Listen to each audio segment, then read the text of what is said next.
e juntos abramos a palavra do Senhor, por favor, no livro de Josué, capítulo 1, por favor, versículo 7 em diante, diz-nos assim a palavra do Senhor: tão somente, esta é a única ordem que Deus deu a Josué, tão somente seja forte e muito corajoso, para que você tenha o cuidado de fazer segundo toda a lei que o meu servo Moisés lhe ordenou.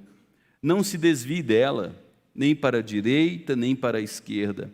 E olha o propósito de Deus para Josué: para que você seja bem-sucedido por onde quer que você andar.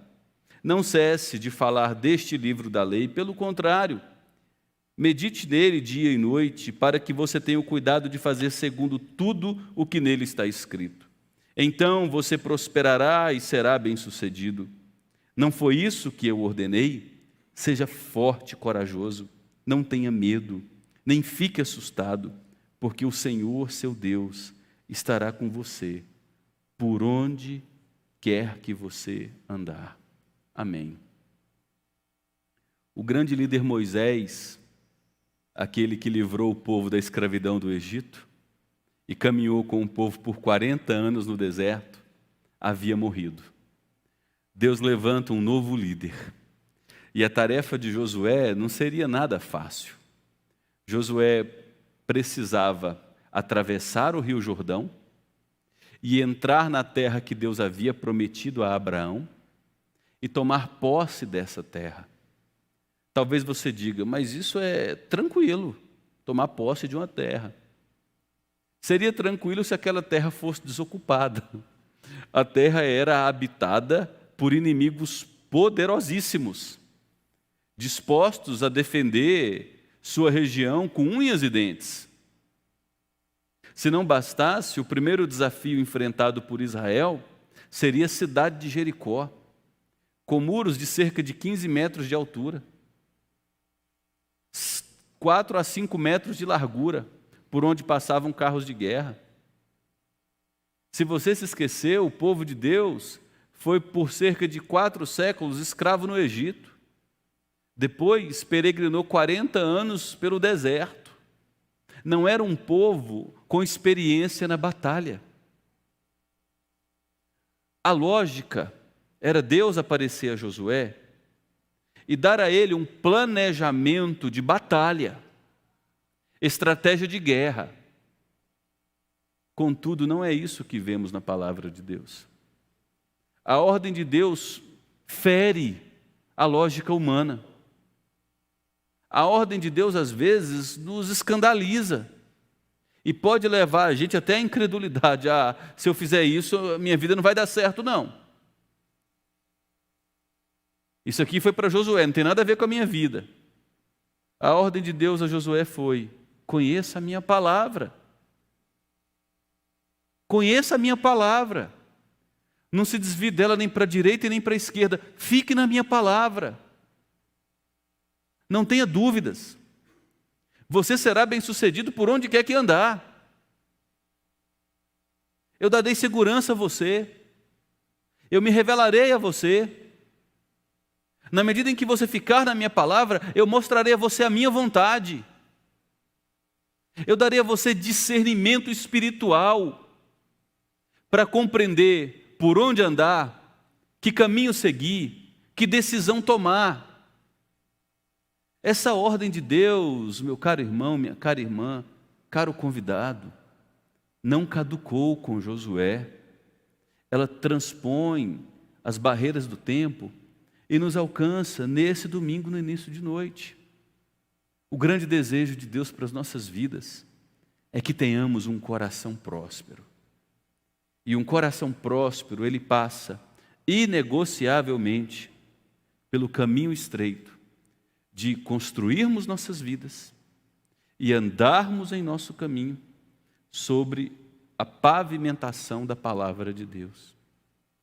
Abra o livro de Provérbios, capítulo 4, por favor, e veja o princípio de sabedoria revelado por Salomão Depois de Jesus, o homem mais sábio que já pisou sobre a face da terra. Provérbios capítulo 4. Veja o que a palavra do Senhor nos diz no versículo 23 de Provérbios capítulo 4. Provérbios capítulo 4 já está distante do texto de Josué cerca de 600 anos. O texto de Josué foi escrito por volta do ano 1300, 1380. Salomão já escreveu por volta do ano 850, 880 antes de Cristo. 550 para 600 anos de diferença. E note o que Salomão diz a mim e a você como princípio de sabedoria em Provérbios 4, versículo 23. De tudo o que se deve guardar, guarde bem o quê? O seu coração. E por que eu preciso guardar bem o meu coração? Porque dele procedem as fontes da vida. Coração é muito importante na linguagem bíblica. Não diz respeito a esse órgão que bombeia sangue para o meu corpo. Coração diz respeito às minhas emoções, minhas crenças, a parte mais interior do ser humano. Coração diz respeito às minhas convicções. Coração diz respeito ao que está escondido lá dentro. É por isso que Jesus disse que o ser humano fala, que a boca fala daquilo que o coração está cheio. Jesus disse que é do coração que vem as gritarias, que vem as mentiras, que vem o adultério, que vem aquele olhar lascivo. É do coração de onde a gente desenvolve e dá vazão à ganância, à cobiça desenfreada. Do coração é de onde surgem as idolatrias. A gente tem que guardar o nosso coração se nós desejamos ter uma alma próspera, uma boa vida nessa terra. E a pergunta que você precisa fazer e eu preciso fazer é: como é que eu guardo bem meu coração? A palavra de Deus responde. Vá lá para a primeira carta de Paulo a Timóteo, lá no Novo Testamento, por favor. Como é que a gente guarda bem o nosso coração? Primeira carta de Paulo a Timóteo. Nós temos 1 Tessalonicenses, 2 Tessalonicenses, e depois nós temos a primeira carta de Paulo a Timóteo no capítulo 4. Note bem a ordem que Paulo oferece a Timóteo, um jovem pastor, menino cheio de sonhos, menino prodígio, menino crente. E Paulo disse a Timóteo, no versículo 7 de 1 Timóteo 4, Timóteo, rejeite as fábulas profanas e de velhas caducas. O que são fábulas profanas e de velhas caducas? São aquelas historinhas para boi dormir? Ou as historinhas inventadas que às vezes a gente conta para a criança cair no sono? Fábulas caducas e de velhinhas é a gente cair no conto do vigário, de que esse mundo pode, pelos seus próprios recursos, nos oferecer uma felicidade real. Fábula caduca é a gente cair no conto e no encanto da sereia, de que há algum caminho que a gente vai trilhar nessa vida, que nos vai garantir uma felicidade duradoura. Paulo está dizendo a Timóteo, fuja dessa conversa, é enganação. E aí Paulo segue dizendo a Timóteo, exercite-se pessoalmente em quê? Na piedade. Eu fujo de cair no conto do vigário, do encanto pelo canto da sereia, nas mentiras que me são ditas todos os dias, me exercitando na piedade. Mas em termos práticos, o que é no dia a dia eu me exercitar na piedade? Como eu posso me exercitar na piedade? Paulo segue respondendo em 1 Timóteo 4, a partir do verso 13. Paulo diz a Timóteo, até a minha chegada, dedique-se à leitura pública das Escrituras, à exortação e ao ensino.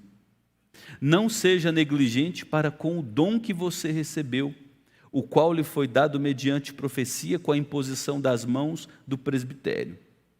Paulo disse a Timóteo, e aqui a gente vai filtrar respeitar as devidas proporções e trazer para as nossas vidas. Para o pastor Timóteo, Paulo diz: ensina a Bíblia publicamente, exorte as pessoas com a palavra, dedique-se a ensinar a Bíblia, não negligencie o dom de ensino, de pastoreio que Deus te deu. Para nós, filtrado a diferença de Timóteo, é como se Paulo estivesse dizendo: você e eu precisamos exercitar a piedade como? Conheça as Escrituras, tenha vida com a palavra, não abra mão de desenvolver vida de oração, e será uma luta sim, porque todos os dias você lutará contra a sua velha natureza que ainda habita em você. Não abra mão de viver com o povo de Deus na comunhão dos santos, onde a palavra de Deus é ensinada publicamente. Estude a palavra individualmente e privativamente, e não abra mão de estudar a palavra congregacionalmente com o povo de Deus. Você quer se exercitar na piedade? Não seja um discípulo de Jesus que esquenta banco, apático, alheio, negligente com o dom que Deus te concedeu. Nós somos mordomos de Cristo e prestaremos contas a Deus dos dons que Ele nos deu. Então use os dons que Deus te deu para a glória dEle. É assim que nós nos exercitamos na piedade. Se a gente deixa de utilizar os nossos dons, nós vamos atrofiando, perdendo massa muscular, massa magra. A gente vai ficando enfraquecido. Nós começamos a cair em tentações sobre as quais antes nós tínhamos vitória. Se a gente deixa de meditar diariamente nas Escrituras, estudá-la individualmente, coletivamente, a gente começa a perder a perseverança na caminhada cristã. E sem a gente perceber, gradativamente, a gente vai fazendo concessões, a gente vai esfriando no amor, a gente vai esfriando na piedade, e a gente começa a abraçar e a acreditar que o canto da sereia é verdadeiro. A gente começa a acreditar que os caminhos propostos pelas ideologias desse mundo nos oferecerão de fato felicidade. Eu acho que foi Cazuza quem cantou que os nossos heróis morreram de overdose, ou foi Renato Russo, que a piscina está cheia de ratos, que as fotos não correspondem aos fatos. Com isso ele estava dizendo que tudo aquilo que é vendido para nós não passa de ilusão. A consequência é morte, é tristeza e desilusão. E para a gente não cair nesse canto da sereia, é necessário que nós guardemos o nosso coração, exercitando o nosso coração, como quem vai diariamente para a academia, ganhar resistência e massa muscular, exercitando o nosso coração na prática da piedade, leitura da palavra, vida privativa de oração e vida congregacional. Minha vida, com os dons que recebeu, sendo usada por Deus para a edificação do outro, enquanto o outro usa os dons que recebeu para a minha edificação. Queridos, nada consegue ser mais importante para as nossas vidas que a palavra de Deus. Se você passar algumas páginas, indo para 2 Timóteo, por favor, 2 Timóteo, capítulo 3, no versículo 14, Paulo dá uma ordem, e ele diz: permaneça naquilo que você aprendeu, e naquilo que você acredita firmemente. E o que Timóteo aprendeu? E no que Timóteo acredita? Paulo responde no verso 16: toda a Escritura toda a Bíblia é inspirada por Deus, é sopro de Deus, é voz de Deus, e toda a Bíblia é útil para nos ensinar, para nos repreender, porque de vez em sempre a gente precisa de puxão de orelha. Toda a Bíblia é útil para nos corrigir, para nos educar na justiça. E toda a Bíblia, Gênesis, Apocalipse, possui um propósito, a fim de que o servo de Deus seja perfeito e perfeitamente habilitado para toda boa obra. A Bíblia tem como propósito nos amadurecer e nos dar olhos para enxergarmos as armadilhas, enxergarmos o caminho estreito que é seguro e trilharmos esse caminho estreito. Se você observar o Salmo 1, e eu convido você a voltar para o Salmo 1, me perdoe talvez por estar fazendo você caminhar tanto pela Bíblia, mas eu gostaria de fazer essa rotina hoje com você, para que nós saíssemos daqui convencidos de que precisamos erguer nossas vidas sobre o fundamento da palavra de Deus. Não podemos ser cristãos que se alimentam da palavra trazida pelo pastor domingo à noite. Se queremos vidas prósperas, precisamos ter vida com a palavra individualmente, privativamente, todos os dias. Senão cairemos no conto do vigário. Olha o Salmo 1. Bem-aventurado ou mais que feliz é aquele que não anda no conselho dos ímpios, não se detém no caminho dos pecadores e nem se assenta na roda dos escarnecedores. Talvez você olhe para esse versículo 1 do Salmo 1 e diga: eu não faço isso, eu não frequento boteco, eu não me embriago, eu não traio minha esposa, eu sou fiel ao meu marido, eu trabalho direitinho. Mas quando o salmista, inspirado por Deus, registrou o Salmo 1 e disse: mais que feliz é a pessoa que não anda no conselho dos ímpios, não se detém no caminho dos pecadores e não se assenta na roda dos escarnecedores, o que ele estava dizendo é: feliz é a pessoa cuja agenda é a palavra de Deus. Porque quem não constrói sua agenda sobre os princípios e sobre o fundamento da palavra de Deus, construirá a sua vida, por mais que essa pessoa seja boa aos olhos humanos, sobre valores de um reino marcado para a morte.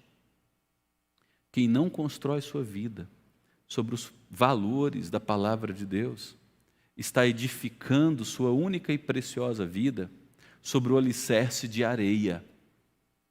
A chuva virá, as águas subirão, ventos darão contra aquela casa, e se o alicerce for frágil, ela vai tombar.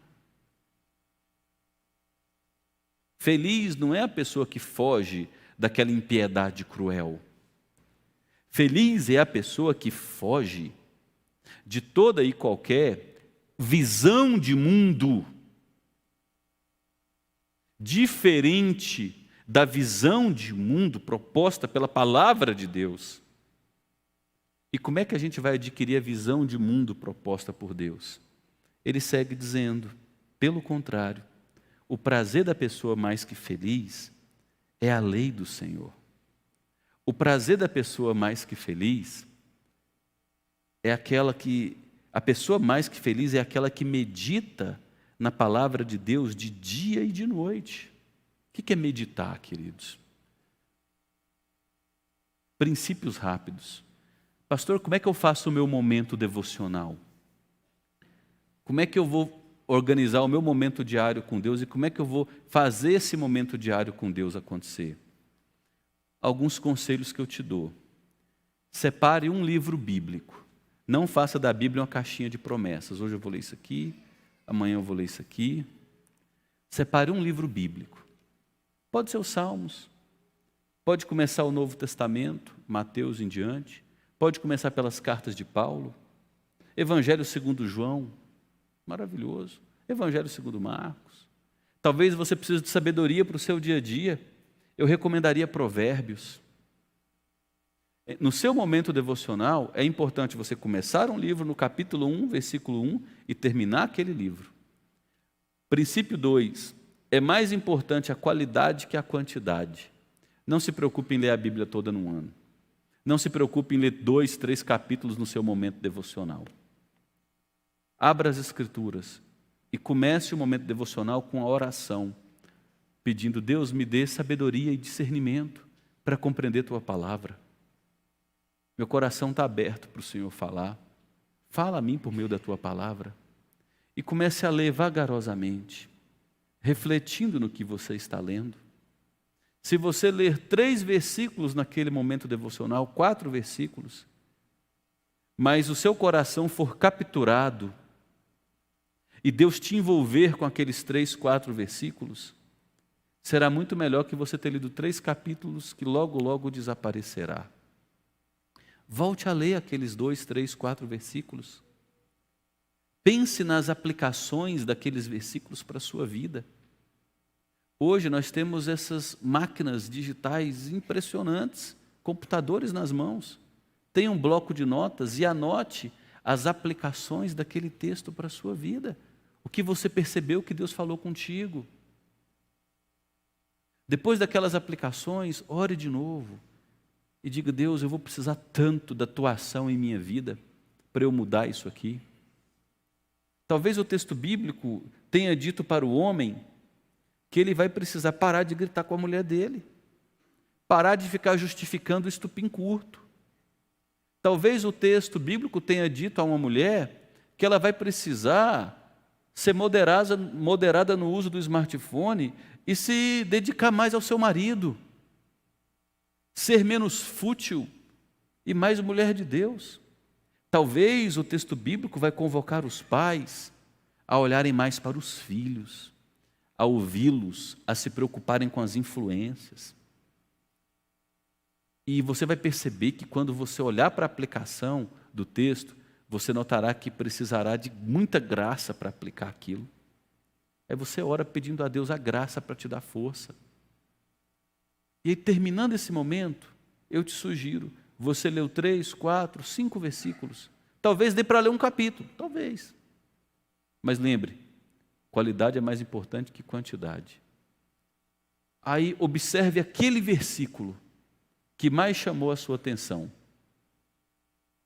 Copie aquele versículo, escreva aquele versículo, anote ele no bloco de notas do seu smartphone. Enquanto você estiver indo para o trabalho dirigindo, não ponha uma rádio no primeiro momento. Pense naquele versículo. Pensou um pouco, 2, 3 vezes, põe a rádio. Chegou no seu trabalho, fez as atribuições, 2 horas e meia depois tem uma pausa para um lanchinho, toma uma água, um cafezinho, bate o papo com um, com o outro, volte a pensar nas aplicações, nos princípios daqueles versículos da devocional para a sua vida. Isso é meditar, isso é ruminar. Talvez naquele dia o marido vai gritar com a mulher. Talvez ele não vai nem mandar uma mensagem de WhatsApp para ela: como é que você está, meu bem? Ele vai ficar indiferente a ela.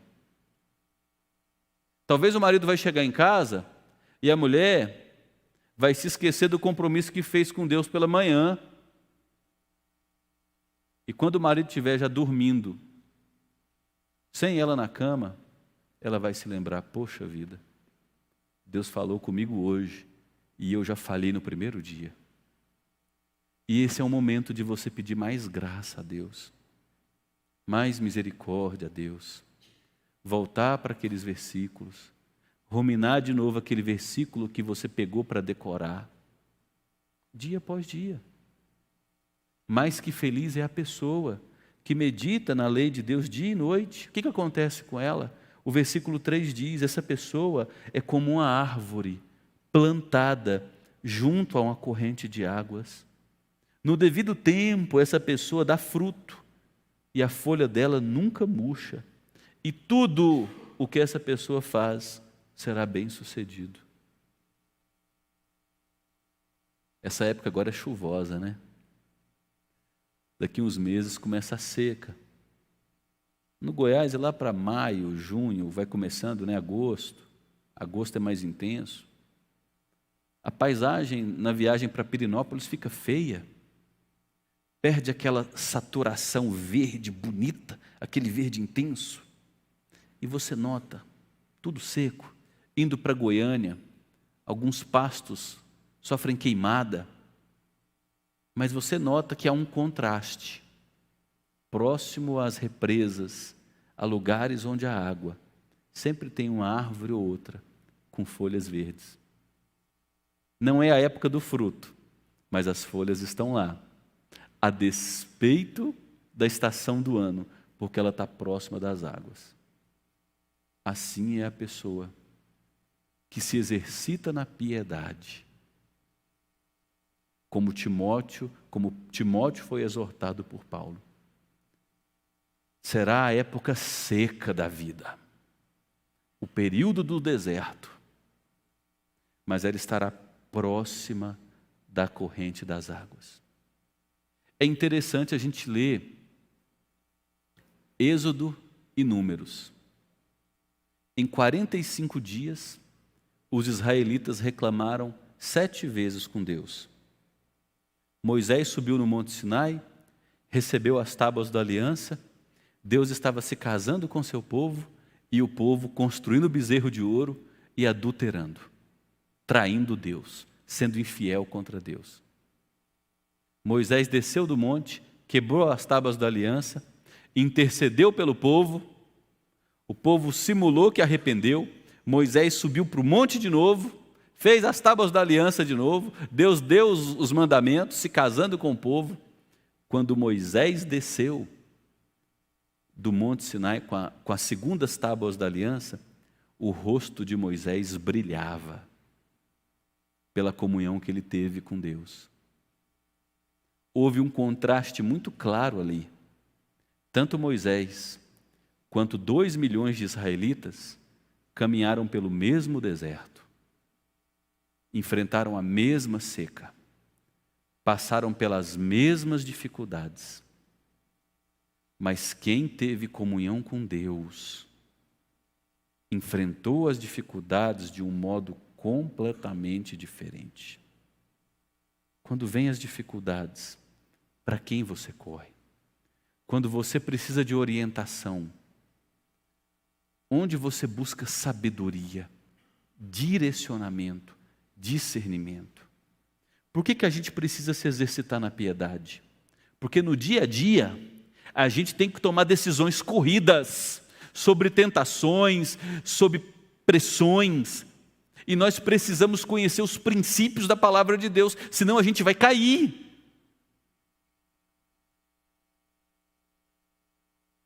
Jesus Cristo foi tentado 40 dias. Ele não fez jejum 40 dias e depois foi tentado. Durante os 40 dias de jejum, Jesus foi tentado pelo diabo e seus asseclas demoníacos. E em todo o período de tentação, eu quero acreditar que Jesus não tinha uma cópia da Torá debaixo do braço, porque era impossível ele no deserto ter levado malas e malas de rolos de pergaminhos. Jesus respondeu a todas as pressões do deserto, as tentações infernais, porque ele estava guardado com os princípios da palavra de Deus. A palavra de Deus era o fundamento sobre o qual ele construiu sua missão de vida. Se as tentações vierem e nós não tivermos nos exercitado na piedade, nós não teremos força. Eu sou o cliente que a academia ama. Eu pago um ano, vou 2 vezes por mês, Marcão. Aí essa noite eu acordei ele, para as 4 da manhã. Depois você parte dos 40, é só ladeira abaixo mesmo, né? Comi meia-noite, um tenderzinho que a Raquel fez. Aí 4 da manhã acorda com dor de cabeça. É velho, né? Mas ficando velho, né, mano? Acorda com dor de cabeça e com dor no ombro. Eu falei, gente, essa dor no ombro, o que é isso? E aí eu lembrei que ontem a Júlia veio correndo e eu peguei ela, né? Joga, papai. Júlia, eu não estou na academia mais não, menina, eu estou preguiçoso, mas o senhor consegue, vai. Eu joguei ela fazendo graça umas 5 vezes. Só que ela está com uns 22, 23 quilos. Aí eu lembrei, olha aí, não me exercitei. Não me preparei para isso. Agora meu músculo está sofrendo dor. A tentação virá. E nós precisamos construir nossa vida sobre alicerce, sobre princípios, para lidarmos com ela com força, ancorados na verdade. Queridos, eu quero terminar essa reflexão com vocês apresentando alguns versículos do Salmo 119, somente alguns, e mostrando para vocês e para mim também os benefícios que a Bíblia nos concede. A Bíblia nos dá tantos benefícios, mas eu quero mostrar só alguns, e eu espero que por meio desses benefícios, Deus me use para estimular você a assumir um compromisso com a palavra dEle, com a vida de oração, com o exercício na piedade, para que você não seja cooptado pelas velhas caducas e pelas fábulas tolas da nossa época, pelo canto da sereia, que o tempo todo está ao nosso redor aqui lançando vozes. O primeiro benefício da palavra de Deus é para os nossos jovens. Ela ajuda os nossos jovens a construírem uma vida segura. Olha o versículo 9 do Salmo 119. De que maneira poderá o jovem guardar puro o seu caminho? Observando segundo a tua palavra. Como os nossos jovens precisam da palavra de Deus. Os nossos jovens de hoje são sérios candidatos a se entrarem num casamento, porque eles estão sendo estimulados a crer que casamento e família caducou, que instituição família é falida e que casamento é só dor de cabeça. O que é bom é o prazer, o sexo sem compromisso. É isso que é vendido para os nossos jovens o tempo todo, pelas novelas, séries, filmes, por todas as expressões de arte e música do nosso tempo. E os nossos jovens, eles são sérias vítimas a chegarem na idade adulta com o coração corroído pela culpa, escravizados a diversos vícios, pornografia, lascívia e muitos outros males para seus corações. E como o jovem pode guardar o seu caminho puro? Observando segundo a sua palavra. Qual é o desejo de Deus para a sua vida, jovem? Aqui mostra como Deus criou você, jovem. Eu lembro quando eu era capelão na faculdade e chegava uma fila de jovens e ia entrando um por um. Meninos assim, classe média alta, filho de promotor, filho de advogado muito importante na cidade, e só andava com a blusa de manga comprida. E a gente tinha um compromisso. Entrava na minha sala, tudo morria lá. Aí os meninos lindos, novos, levantava a manga da camisa, da camiseta.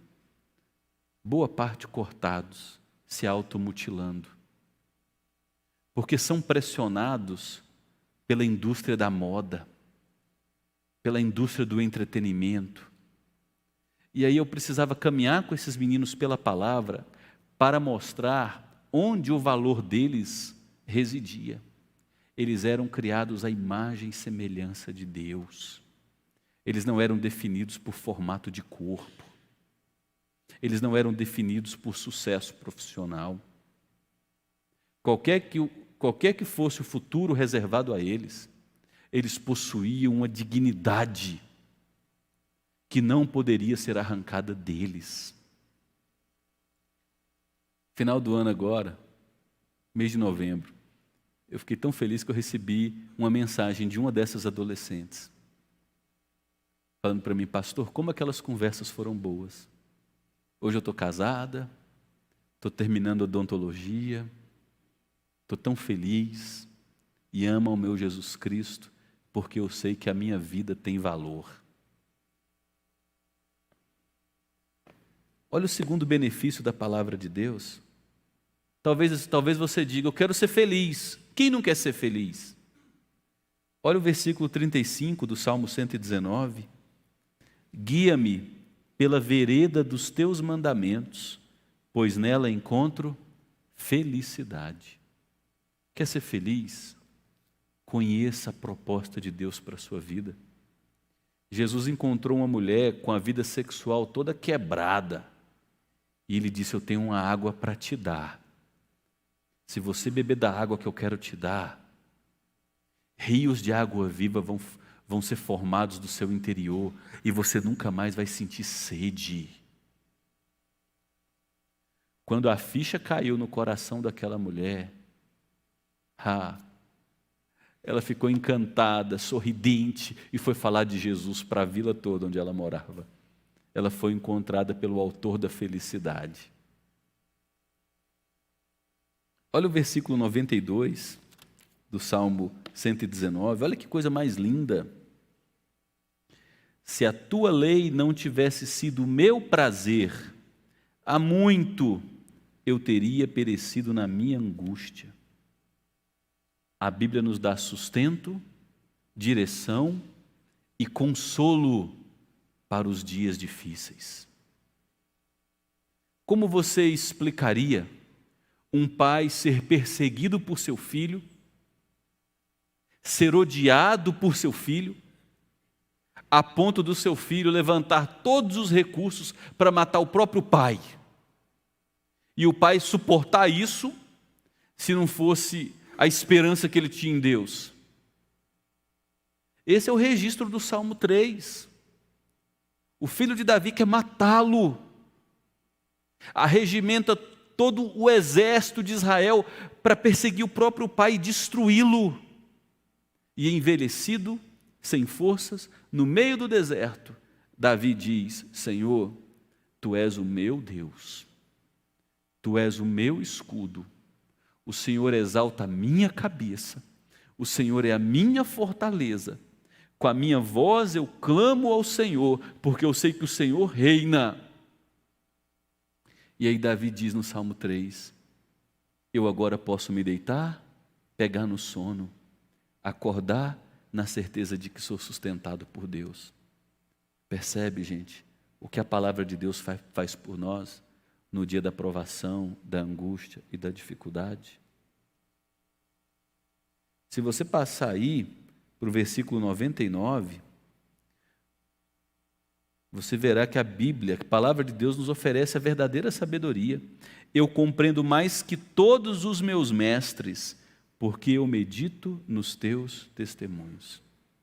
Eu compreendo mais que todos os meus mestres, porque medito nos teus testemunhos. As Escrituras nos oferecem uma sabedoria que está sendo perdida cada vez mais, porque quem deveria ser o povo de Deus não está meditando como deveria na palavra de Deus e construindo sua vida em sabedoria. Mas há as exceções. Quando você convive, quando você conversa com alguém cuja vida é edificada sobre o alicerce da sabedoria, que é a palavra de Deus, você nota uma visão de mundo diferente. Você nota um jeito de enfrentar a vida diferente. Você nota uma forma de lidar com as provações diferente. Porque a palavra de Deus nos oferece sabedoria. Não há doutorado nesse mundo, pós-doutor nesse mundo, que confere a alguém a sabedoria que a palavra de Deus concede.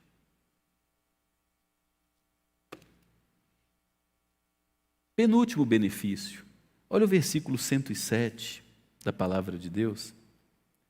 Estou aflitíssimo. Veja o advérbio de intensidade aí. Aflitíssimo. Vivifica-me, Senhor, segundo a tua palavra.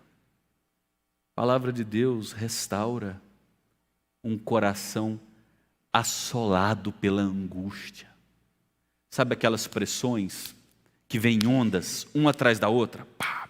Vem uma pressão, você começou a tombar, mas você levanta, vem outra, te derrubou, você levanta e vem outra, você está levantando e vem outra, você está levantando e vem outra, e é traição, é pressão, é falência, é enfermidade, é dificuldade no casamento, é a dor causada por um filho, você começa a levantar, vem outra pancada, Aí você diz: eu vou morrer. É muito peso. Parece que o mundo está nos meus ombros. E o salmista diz: eu posso estar aflitíssimo, mas na tua palavra ainda encontro consolo. Que consolo vem da palavra de Deus, queridos? É o consolo de que nós podemos andar pelo vale da sombra da morte, mas ainda lá não teremos medo, porque saberemos que o nosso Senhor também está conosco. Qual é o consolo, gente? É o consolo de que o nosso Deus é onipresente, Ele está conosco em todos os momentos, Ele é onisciente, Ele conhece toda a nossa circunstância, Ele é onipotente, Ele tem poder para fazer tudo conforme o conselho de sua vontade. Na medida em que eu medito na palavra de Deus e me rendo a ela, eu sou restaurado, eu sou levantado da angústia, eu sou sustentado no momento da profunda aflição. E por fim, e a gente está só pincelando, porque não temos tempo para isso, o versículo 143, sobre mim vieram tribulação e angústia, mas os teus mandamentos são o meu prazer. O salmista nos mostra, numa experiência que ele teve, que é possível nós experimentarmos contentamento, mesmo passando por vales dificílimos. Não foi isso que o apóstolo Paulo nos garantiu? Ao escrever a carta aos Filipenses, que a gente vai começar a estudar no próximo domingo, o apóstolo Paulo disse: não fiquem preocupados com coisa alguma. Mas e a situação? Coisa alguma. Tudo bem, é para eu fazer o quê?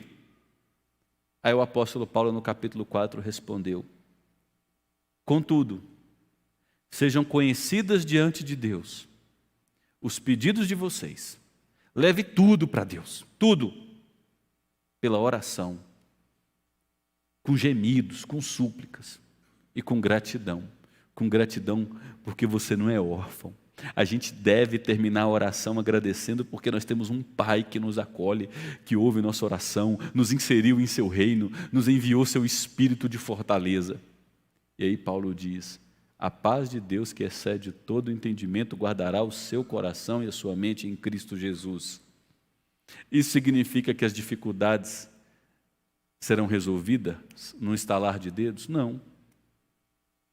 Paulo escreve ainda Filipenses capítulo 4 e ele diz: eu tenho experiência de tudo: fome, abundância, riqueza, pobreza, fartura, escassez, honraria humana e humilhação.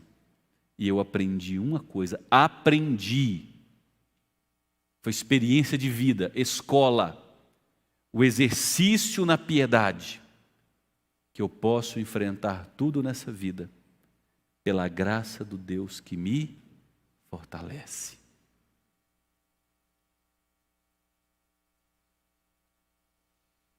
Esses são alguns benefícios, queridos. Há muitos outros. Eu e você somos convidados a conhecê-los e a aproveitarmos diariamente o banquete que Deus nos concedeu.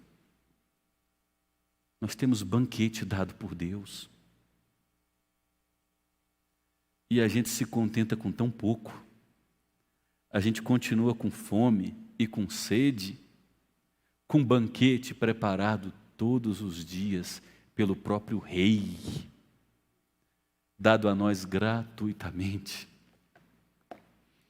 Eu quero estimular você a assumir um compromisso consigo, de travar uma batalha contra a sua maldita e velha natureza que está aí presente e aqui presente em mim. De nos esforçarmos diariamente para o exercício na piedade. É a leitura da palavra. é a prática da oração. Eu não sei orar.